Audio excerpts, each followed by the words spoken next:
too expensive, had to leave LA. So I got into my car and I went away to the big estate, playing poker every day, going all in with these fish like I'm at an all-you-can-eat buffet.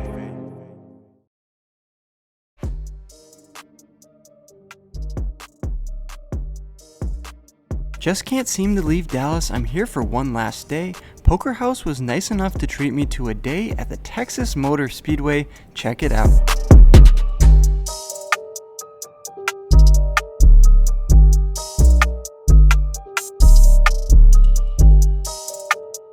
We then head back over to Poker House to check out the outdoor patio and then hop into the 1-2 cash game in for $500. First hand of note, we look down at King Queen offsuit from the small blind. Middle position limps and I raise it up to $12.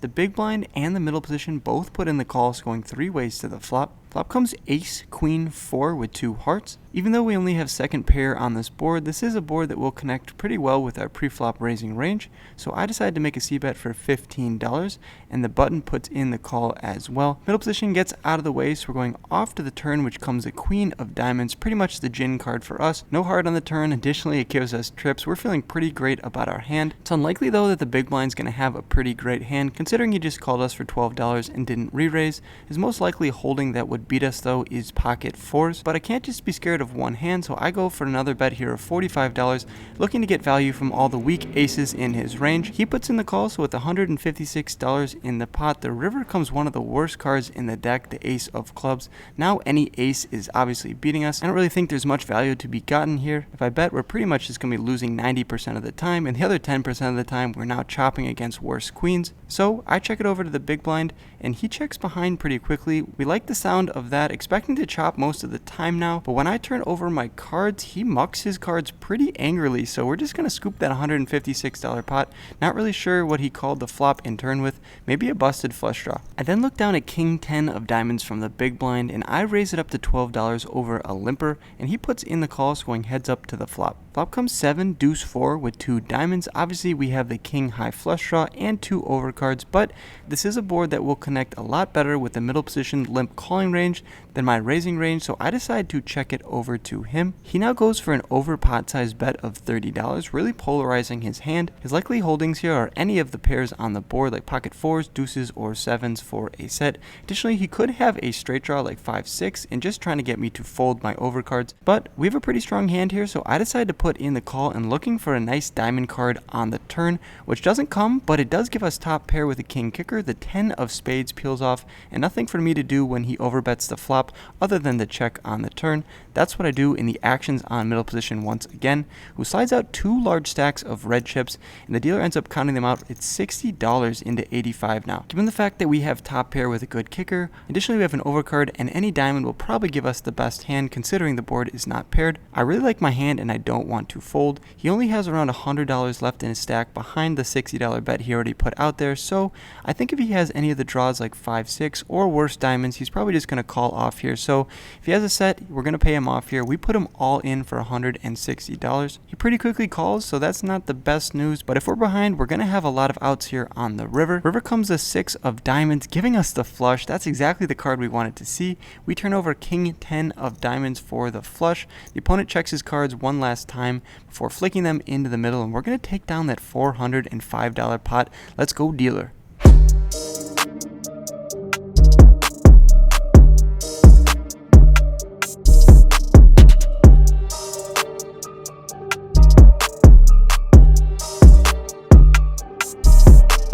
Still in Texas, only fitting that we get dealt pocket kings, the Cowboys from the cutoff. $5 button straddle is on. There's 2 limps, so obviously I'm going to make it a hefty size raise here. I bump it up to $25. The action goes around to the hijack, the player on my right who puts in the call, which brings in the button straddler as well. So going 3 ways in between 2 opponents to the flop, which comes king, jack 7. Bang! We flop top set. When the hijack checks it to me, when I'm in between 2 opponents, I like to start with a check most of the time.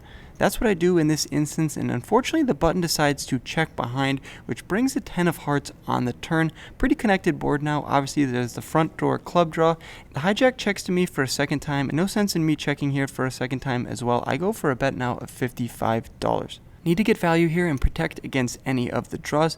The button decides though that $55 is a great price. He puts in the call, which gets rid of the hijack, and we're off to the 4 of spades on the river. Pretty much a blank. I don't expect the 4 to connect with any of the other cards that the opponent could have. So when the front door clubs bricks off, we're not really worried about ace queen and queen 9. If he has one of those hands, he's just going to win the pot. I need to get value against any worse sets or 2 pairs. So I bet out $135. The button snap calls me, which is interesting. I'm not really sure what he has here. If he has a straight, he probably should just raise.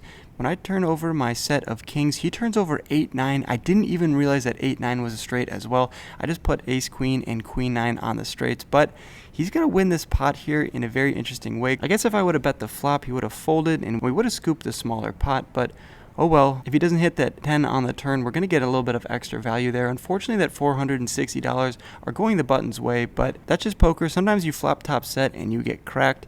Oh well. We hear some yelling going on at the other table, so of course we have to get up and see what's happening, and it appears that one of the players has just flopped a royal flush. It's one thing to make a royal flush on the turn or the river, it's one thing just to have the king of hearts in your hand and 4 of the other cards are on the board, but to flop the joint, the absolute nuts, the royal flush, that's pretty crazy. Thought you guys would enjoy seeing this. Quick shout out to my sponsor Poker Bros. Thanks for sponsoring this video. If you guys want to play in my club, message clubadmin73 on Telegram. Let's get into the next hand.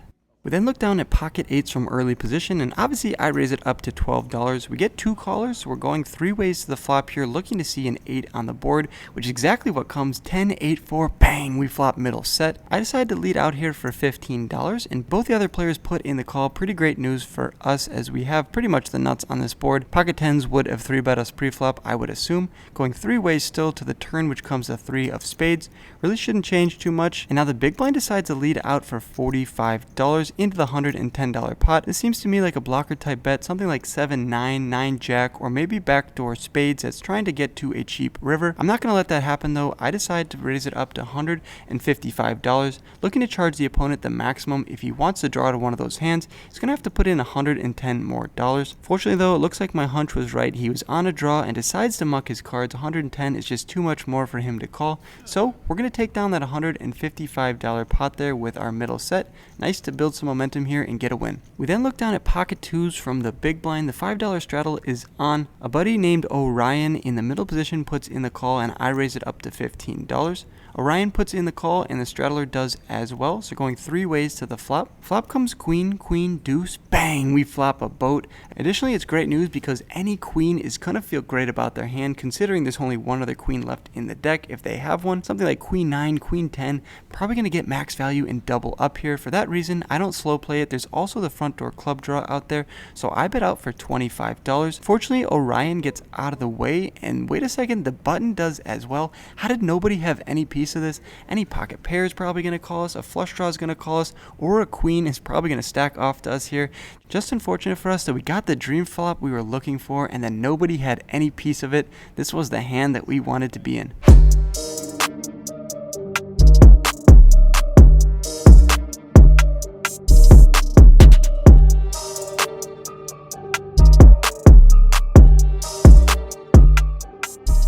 We then pick up king jack offsuit from the big blind. $5 straddle is on again. Bunch of calls to me, and I decide that king jack offsuit is good enough for a raise.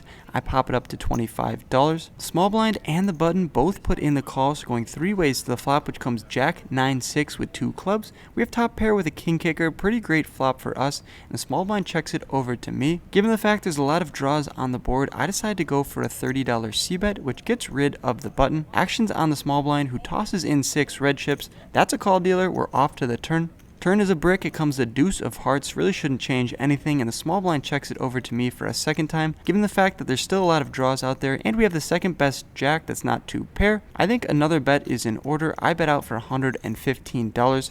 He pretty quickly folds, so nice to take down that $140 pot, but I wish we would have got called there on the turn. Playing a lot of small pots here at Poker House Dallas. Hopefully a big one is in store later in this video. Okay, you didn't have to wait very long, although I didn't get footage of this entire hand because it was a double board PLO bomb pot, but we're going to scoop it with a boat and a pair on the other board. That's going to do it for us. And it just figures that we're winning all the small pots in no limit hold'em, but then these double board PLO bomb pots get us where we need to be, booking a large win. What's up, you guys? A little mid-session update, as Jamin Burton would say. We're here at Poker House, and Leo came all the way out here to see us. You guys might know him if you're on the YouTube vlog game, which you are because you're watching my videos, but he goes by the name of Bearded Poker, so I'll drop a little link down below. Support him. Let's help him get him to 1K subs. He puts out good content. Appreciate you coming out, Leo. Thank you, sir. Got anything to say to the vlog? So yeah, hey, you know, I'm a new guy trying to get out there. You know, I'm trying to be like one of these goats over here. So if you can drop me a like, drop me a sub, I'd really appreciate it. Thank you so much. Let's do it. Texas has all the good poker out here too as well. So let's go. Let's go run it up on the tables, man. Yes, sir. Yo, we're here with Orion. He came out to play with us. What's up, man? What's going on, man? I'm here to get some Wolfgang dollars. You can't do that if you're on the different table, man. But how you doing tonight? I'm even.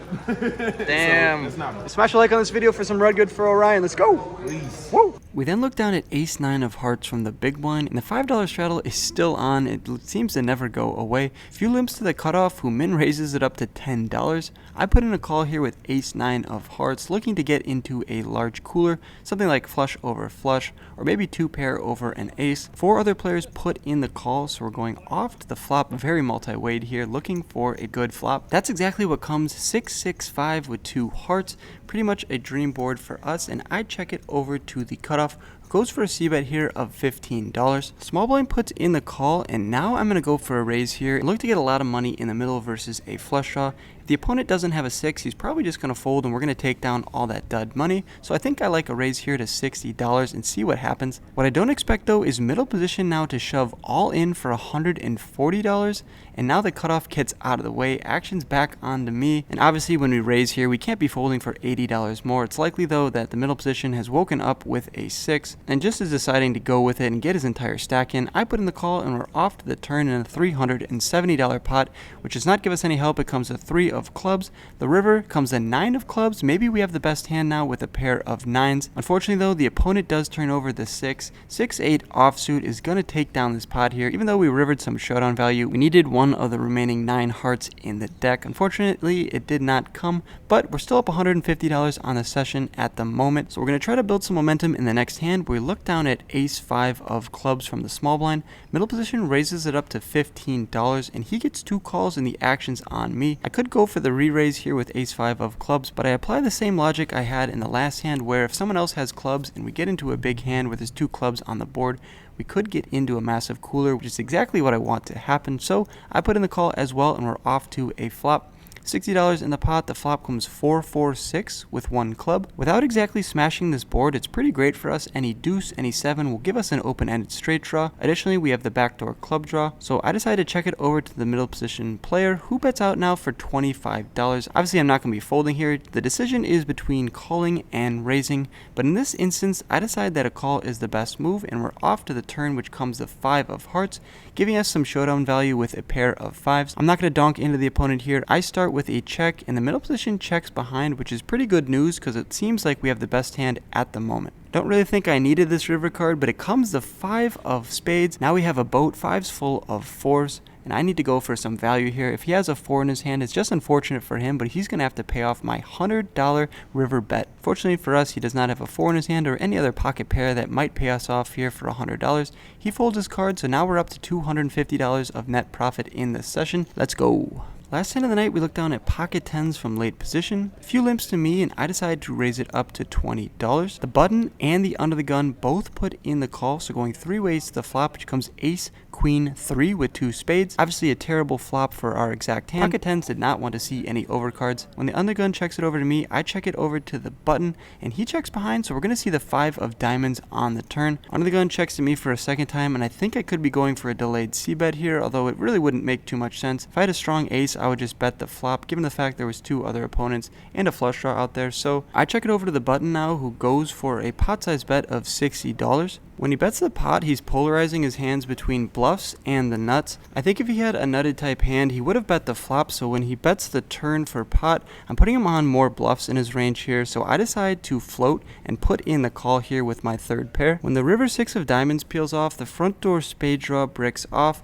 4-7 and deuce 4 now make a straight, although I wouldn't expect him to have any of those hands in his range. I check it over to the opponent, the aggressor in the hand, and he decides to check it behind. This is going to piss some of you guys off here, but when he checks it behind, he says that we're good. It appears that he missed, so I just turn over my cards, pocket tens. I probably should have waited to see what he showed. A lot of you guys comment that it's good information, and I agree. I just don't expect to be playing with this exact opponent that often, so I show my pocket tens and he mucks his cards. We're going to take down that $183 pot and net 300 on the session.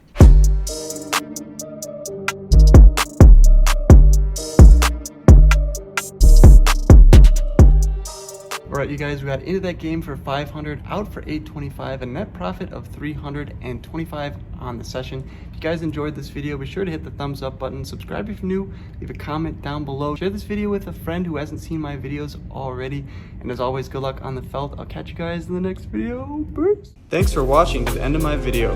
Click my head below to subscribe and stay in the loop. See you next time.